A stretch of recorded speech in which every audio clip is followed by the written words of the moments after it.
Man of మాసెస్గా పేరు పొందిన young tiger NTR హీరోగా నటిస్తున్న చిత్రం దేవర. అయితే ఈ మూవీ ఏప్రిల్ 5, 2024 రిలీజ్ చేయాలని ప్లాన్ చేశారనమాట.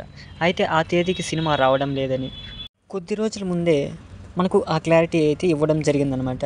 అయితే ఈ రోజున అనగా ఫిబ్రవరి 16న ఈ విషయాన్ని ఎన్టీఆర్ అఫీషియల్గా చెప్పడం జరిగిందనమాట. ఇక అక్టోబర్ 10వ తేదీన దేవర మూవీ పార్ట్ 1ను రిలీజ్ చేయనున్నట్లు తెలపడం జరిగిందనమాట. ఇక పోస్టర్లో ఎన్టీఆర్ని చూస్తుంటే వేట కోసం నక్కిన పులిలాగా మనకు కనిపిస్తాడనమాట. ఇంకా డెప్త్గా వెళ్ళినట్టయితే ఎన్టీఆర్ ఏదో ఫైట్ సీన్లో గట్టిగా తలపడుతున్నట్లు అర్థమవుతుందనమాట. మొత్తానికి అక్టోబర్ 10వ తేదీన పార్ట్ 1తో బాక్సాఫీస్పై తన పంచా విసరడానికి సిద్ధమైపోయిన పులిలాగా ఈ పోస్టర్లో మనకు కనిపిస్తున్నాడనమాట.